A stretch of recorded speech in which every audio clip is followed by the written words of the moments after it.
Oke, selamat siang. Assalamualaikum warahmatullahi wabarakatuh. Om Swastiastu, Namo Buddhaya, salam kebajikan, salam sehat buat kita semua.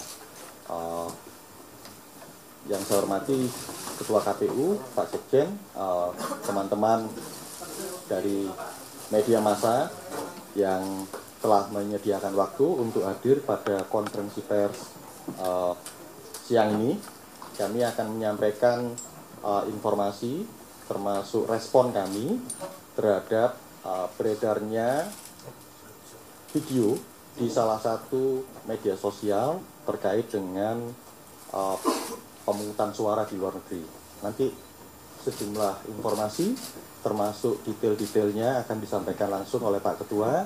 Hadir bersama kita semua hari ini ada saya, ada Pak Ketua KPU RI, Pak Hasyim Asy'ari, ada Pak Sekjen Bernard Kemawan Sutrisno.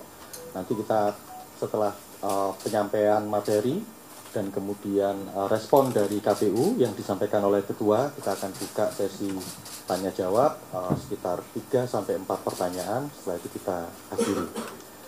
Baik, teman-teman, kita langsung aja ke Pak Ketua terkait dengan update perkembangan tentang pemberian suara di luar negeri yang sebagaimana undangan konferensi pers yang kami sampaikan kepada teman-teman media. Silakan Pak Ketua.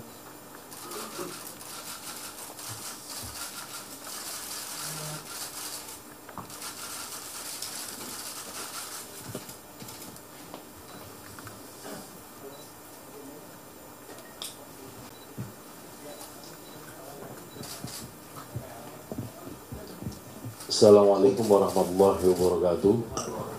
Selamat siang dan salam sejahtera untuk kita sekalian. Yang saya hormati Mas Agus Melas, anggota KPU. Yang saya hormati Mas Bernard, Sekjen KPU. Yang saya hormati teman-teman jurnalis. Pada hari ini, hari Selasa ya, tanggal 26 Desember 2023, kita bertemu di sini dalam rangka KPU menjelaskan atau memberikan klarifikasi tentang cuplikan video di media sosial yang beredar, yang di situ menggambarkan ada orang membuka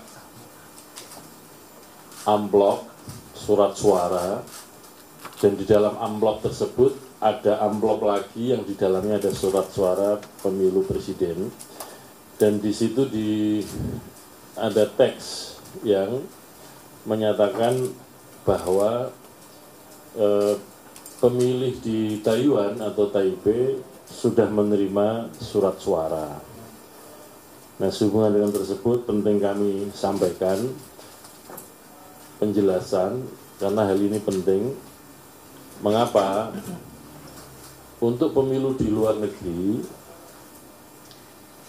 menurut peraturan KPU nomor 25 tahun 2023 tentang pemungutan dan penghitungan suara dalam pemilihan umum, itu ditentukan bahwa metode pemberian suara untuk pemilu di luar negeri ada 3. Yang pertama adalah metode pemilih memilih di TPS atau TPS-LN, TPS luar negeri.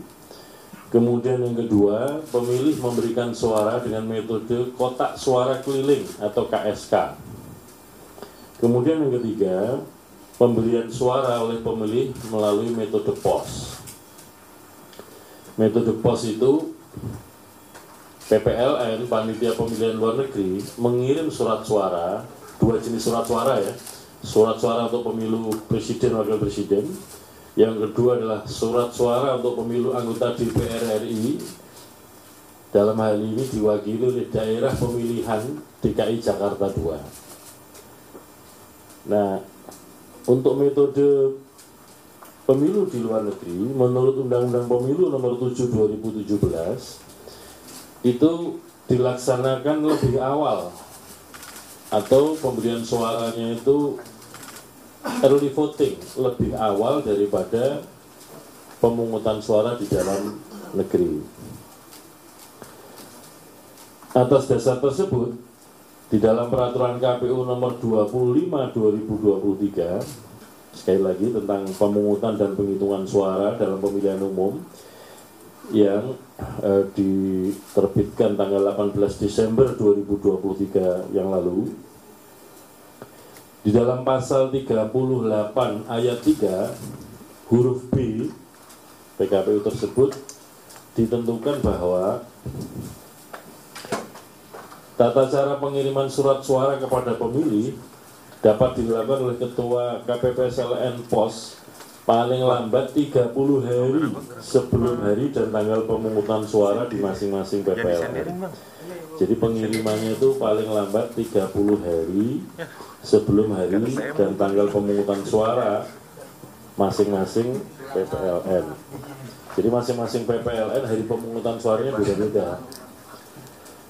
Nah, di dalam peraturan KPU nomor 25 tahun 2023 pada lampiran 1 diatur jadwal pengiriman surat suara oleh PPLN kepada pemilih yang akan memberikan suara melalui metode pos, yaitu dimulai tanggal 2 Januari sampai dengan 11 Januari 2024. Sekali lagi ya, pengiriman surat suara kepada pemilih untuk metode pos itu dimulai 2 Januari 2024 sampai dengan tanggal 11 Januari 2024. Selain itu juga di dalam lampiran 1 peraturan KPU nomor 25 tahun 2023 diatur juga jadwal penerimaan surat suara yang dikirim dari pemilih kepada PPLN.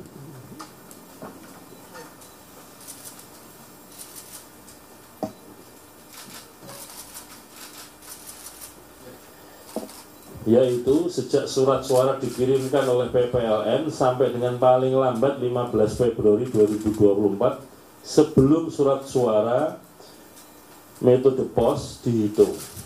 Jadi mengirim oleh PPLN kepada pemilih itu tanggal 2 sampai 11 Januari 2024. Kemudian pemilih mengirim balik surat suara yang sudah dicoblos ya kepada PPLN itu sejak surat suara tersebut diterima, misalkan diterima dan kemudian langsung kirim balik, itu sudah bisa, dan paling lambat adalah 15 Februari 2024 sebelum penghitungan suara selesai. Nah, pada dasarnya aturan tentang jadwalnya demikian ya, pengirimannya 2 Januari sampai 11 Januari. Makanya kemudian ketika ada video melalui medsos tersebut yang menggambarkan ada pemilih sudah menerima surat suara, berarti kan problem. Oleh karena itu kami klarifikasi kepada teman-teman PPLN, Panitia Pemilihan Luar Negeri di Taipei sehubungan dengan video tersebut. Sebetulnya yang terjadi bagaimana? Apakah surat suara sudah dikirim atau belum? Nah, sehubungan dengan itu perlu kami sampaikan yang pertama, KPU telah menerima surat klarifikasi dari Ketua PPLN Taipei nomor 028-SD/065-2023 tertanggal 26 Desember 2023 kemarin, perihal permohonan maaf dan penjelasan terkait pengiriman surat suara metode pos. Nah, berkaitan dengan konten video yang diunggah tersebut, perlu kami jelaskan bahwa yang pertama, nanti detail-detailnya akan kami sampaikan naskah rilisnya ya, supaya teman-teman nanti ketika menulis atau mengutip lebih mudah. Karena ini ada detail-detail angka jumlah surat atau amplop yang dikirim, ada jumlah surat suara yang diterima dan dikirim dan seterusnya, dan juga produk-produk hukum KPU. Yang pertama, berdasarkan keputusan KPU nomor 1413 tahun 2023 tentang jumlah surat suara yang dicetak dalam pemilihan umum tahun 2024, SK tersebut tanggal 25 Oktober 2023, telah ditetapkan jumlah surat suara yang dicetak untuk keperluan pemilu yang diselenggarakan oleh PPLN Taipei sebanyak 230.307 lembar surat suara. Saya ulangi ya, 230.307 lembar surat suara untuk masing-masing jenis pemilu, pemilu presiden dan wakil presiden, serta surat suara untuk pemilu anggota DPR RI daerah pemilihan DKI Jakarta II. Dan sebanyak 175.140 lembar surat suara untuk masing-masing jenis pemilu tersebut. Di antaranya merupakan surat suara untuk pemilih yang memberikan suara dengan metode pos.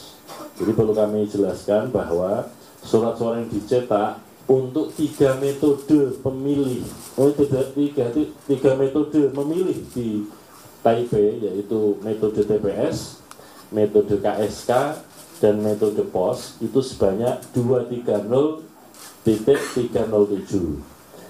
Nah, di dalam 230.307 tersebut terdapat 175.145, 175.145 lembar surat suara yang digunakan untuk metode pos. Yang kedua, KPU telah mengirimkan surat suara untuk masing-masing jenis pemilu sebagaimana dimaksud kepada PPLN Taipei dan telah diterima seluruhnya pada tanggal 22 Desember 2023. Artinya PPLN Taipei pada tanggal 22 Desember 2023 telah menerima surat suara untuk 3 metode memilih di Taipei sebanyak 230.307 lembar surat suara. Yang ketiga, khusus untuk surat suara metode pos, saya ulangi lagi, sebanyak 175.145 lembar surat suara atau 175.145 lembar surat suara, ya, itu untuk metode pos. PPLN Taipei telah mengirimkan di antara 175.145 lembar tersebut, PPLN Taipei telah mengirimkan sebanyak 31.276, saya ulangi lagi, 31.276 surat atau amplop yang berisi surat suara pemilu presiden dan wakil presiden serta surat suara pemilu anggota DPR RI Dapil DKI Jakarta II dengan rincian sebagai berikut. 1. Sebanyak 929 lembar surat suara pemilu presiden wakil presiden serta 929 lembar surat suara pemilu anggota DPR RI Dapil DKI Jakarta II pada tanggal 18 Desember 2023. Jadi amplop atau surat yang dikirimkan pada gelombang pertama oleh PPLN kepada pemilih itu tanggal 18 Desember 2023 sebanyak 929 amplop, ya, atau surat. Nah, di dalam amplop tersebut terdapat 2 jenis surat suara, yaitu surat suara pemilu presiden jumlahnya 929 lembar, untuk pemilu anggota DPR jumlahnya 929. Jadi 2 jenis surat suara tersebut di dalam 1 amplop yang sama. Kemudian gelombang kedua dikirimkan pada tanggal 25 Desember 2023 oleh PPLN kepada pemilih sesuai dengan alamatnya masing-masing.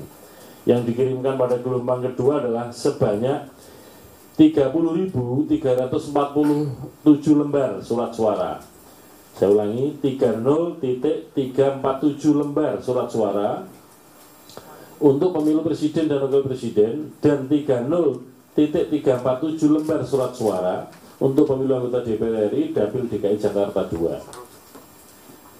Jadi dalam amplop isinya 2 surat suara, yaitu surat suara untuk pemilu presiden, wakil presiden, dan yang jenis kedua adalah surat suara untuk pemilu DPR.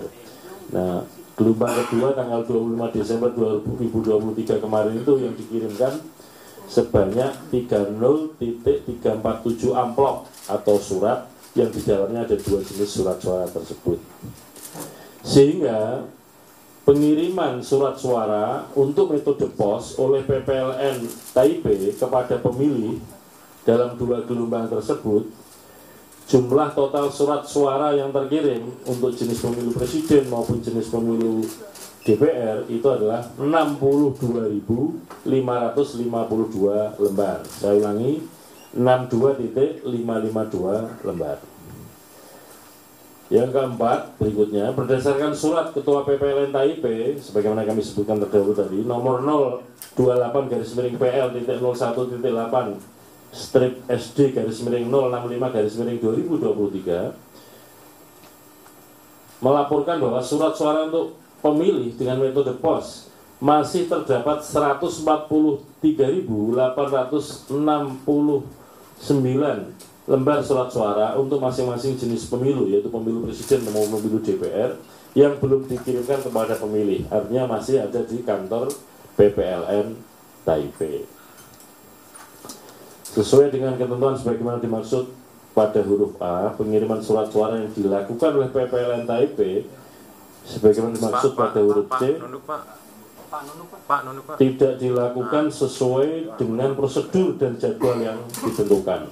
Saya ulangi lagi ya teman-teman ya, supaya sama-sama jelas. Nanti secara tertulis kami sampaikan bahwa jadwal pengiriman surat suara oleh PPLN Taipei kepada pemilih itu menurut lampiran 1 peraturan KPU nomor 25 tahun 2023 tentang pemungutan penghitungan suara untuk pemilu mestinya dijadwalkan tanggal 2 Januari 2024 sampai dengan 11 Januari 2024. Tapi faktanya PPLN Taipei sudah mengirimkan itu mendahului dari yang sudah dijadwalkan, yaitu sudah dikirimkan secara bergelombang. Jadi gelombang pertama 18 Desember 2023, kemudian gelombang kedua adalah 25 Desember 2023. Dengan demikian kesimpulannya adalah apa yang dilakukan oleh PPLN Taipei mengirimkan surat suara kepada pemilih tidak sesuai dengan jadwal yang telah ditentukan dalam peraturan KPU nomor 25 tahun 2023. Nah, kesempatan untuk memberikan suara bagi pemilih untuk metode pos sebagaimana saya sampaikan tadi, sejak surat suara tersebut diterima ya, sampai dengan paling lambat 15 Februari 2024 sebelum surat suara untuk metode pos dihitung. Nah, dengan demikian sangat mungkin setelah pemilih menerima surat suara ya, baik gelombang pertama yang dikirimkan 18 Desember maupun gelombang kedua yang dikirimkan 25 Desember 2023, itu kemudian pemilih sudah menerima surat-surat tersebut dan kemudian memberikan suaranya. Nah, ini kan bisa jadi problem karena apa? Pengirimannya tidak sesuai dengan jadwal yang telah ditentukan oleh KPU melalui peraturan KPU nomor 25 tahun 2023. Berdasarkan hal-hal tersebut, kemudian KPU melakukan rapat pleno kemarin itu tanggal berapa? 25 Desember 2023 untuk mengambil kebijakan khusus terhadap situasi yang dihadapi oleh PPLN Taipei. Dan KPU menginstruksikan, memerintahkan kepada PPLN Taipei untuk melakukan langkah-langkah sebagai berikut.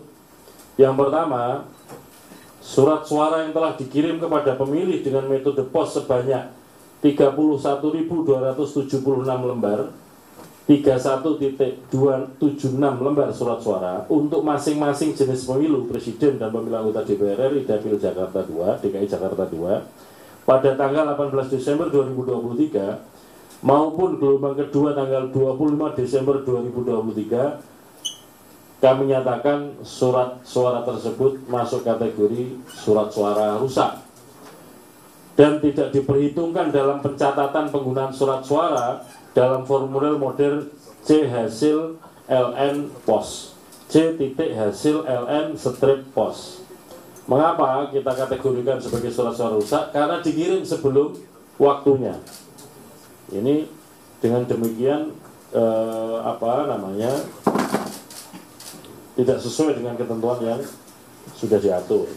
Yang kedua, sehubungan dengan tersebut, KPU akan menyediakan surat suara pengganti untuk masing-masing jenis pemilu sebagai pengganti surat suara yang dinyatakan sebagai surat suara rusak sebagaimana dimaksud pada huruf A. KPU akan menyiapkan menyiapkan surat suara pengganti terhadap yang sudah dikirimkan dan dinyatakan rusak tersebut sebanyak 31.276 lembar surat suara untuk pemilu presiden dan 31.276 lembar untuk surat suara pemilu anggota DPR RI Dapil DKI Jakarta 2. Yang ketiga, surat suara sebanyak 143.840 lembar untuk masing-masing jenis pemilu presiden dan pemilu anggota DPR RI yang belum dikirimkan kepada pemilih akan dikirimkan sesuai dengan jadwal sebagaimana dimaksud pada lampiran 1 Peraturan KPU nomor 25/2023, yaitu pada tanggal berapa? 2 sampai dengan 11 Januari 2024.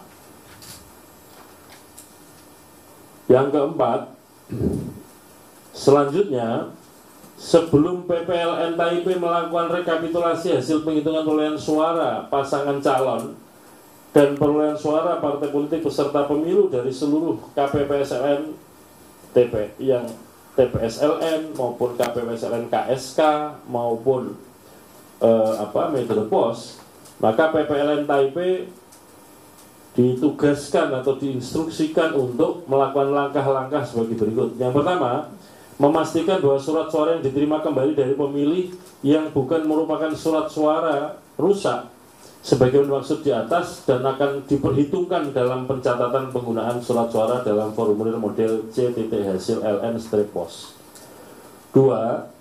Memastikan bahwa surat suara rusak sebagaimana tersebut di atas diberikan tanda silang pada bagian luar surat suara yang memuat tempat, nomor, alamat TPSLN dan pada tanda tangan ketua PPLN dalam keadaan terlipat dengan menggunakan spidol atau ballpoint dan tidak akan diperhitungkan dalam pencatatan penggunaan surat suara dalam formulir model C hasil LN-pos.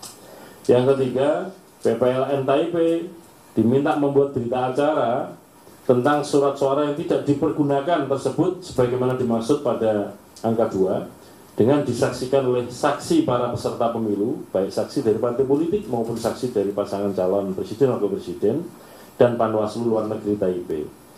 Yang keempat, memasukkan surat suara yang tidak diperhitungkan tersebut ke dalam kantong atau wadah yang disediakan dan diikat untuk selanjutnya disimpan oleh PPLN di kantor PPLN TAIP dengan memperhatikan aspek keamanan. Terus sekalian kira-kira gambarnya begini. Ketika 30 supaya pas. Ketika 31.276 lembar surat suara pemilu presiden dan 31.226 salah satu pemilu anggota DPR sudah dikirim secara bergelombang 18 Desember dan 25 Desember 2023 dan kemungkinan sudah mulai diterima untuk pemilih padahal dikirimkan tidak sesuai dengan jadwal yang ditentukan, itu kita nyatakan surat suara rusak. Sehingga kalau ada digunakan oleh pemilih untuk nyoblos, sudah memilih partai tertentu, milih calon tertentu dan dikirim balik ke PPLN, nanti dinyatakan rusak dan tidak diperhitungkan sebagai suara. Bisa dipahami ya? Nah, kemudian terhadap 31.276 lembar yang sudah dikirim tadi, kita siapkan penggantinya. Kita kirim kepada pemilih sesuai alamatnya sebagaimana sudah dikirimkan tadi. Nah, untuk 31.276 lembar surat suara masing-masing untuk pemilu DPR maupun pemilu presiden akan diberikan kode atau tanda khusus. Demikian juga terhadap 143.849 lembar surat suara yang belum dikirimkan juga akan diberikan tanda atau kode khusus untuk membedakan dengan surat suara yang sudah terlanjur dikirimkan lebih awal. Sehingga nanti untuk membedakan mana yang dianggap rusak dan mana yang dianggap tidak rusak, mana yang diikutkan dalam penghitungan suara dan mana yang tidak diikut dalam penghitungan suara. Pada intinya surat suara sudah dikirimkan dan tidak pakai tanda atau kode khusus dianggap rusak dan tidak diperhitungkan dalam penghitungan perolehan suara. Nah, untuk yang dihitung sebagai surat suara yang tidak rusak atau surat suara yang normal dan nanti akan diperhitungkan hasilnya sebagai perolehan hasil suara adalah surat suara yang diberikan kode atau tanda khusus, yaitu sebanyak 330.307 lembar. Adapun target untuk mengirimkan atau menyediakan surat suara pengganti sebanyak 31.276 lembar surat suara untuk masing-masing pemilu presiden dan pemilu DPR, itu paling lambat akhir Desember 2023 ini atau sebelum memasuki jadwal pengiriman kepada pemilih, yaitu 2 sampai dengan 11 Januari 2024. Demikian yang dapat kami sampaikan. Kami menganggap bahwa penjelasan klarifikasi ini penting untuk menghindari simpang siur sehubungan dengan video yang menggambarkan pemilih di Taipei telah menerima surat suara pemilu presiden tersebut. Dan intinya yang ingin kami sampaikan bahwa benar surat suara untuk pemilu presiden maupun pemilu anggota DPR di wilayah kerjanya PPLN Taipei telah dikirimkan 2 gelombang. Nah, itulah yang kemudian nanti kita nyatakan rusak dan akan kita ganti. Surat suara penggantinya akan diberikan kode khusus atau tanda khusus. Demikian juga surat suara yang belum dikirimkan juga akan kita berikan tanda atau kode khusus untuk membedakan dengan surat suara yang sudah terkirimkan lebih awal di luar jadwal yang telah ditentukan. Demikian teman-teman jurnalis yang dapat kami sampaikan.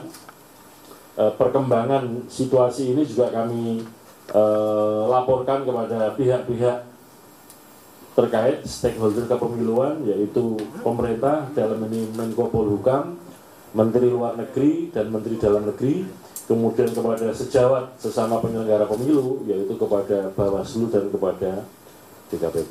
Demikian yang dapat kami sampaikan. Terima kasih. Assalamualaikum warahmatullahi wabarakatuh. Waalaikumsalam.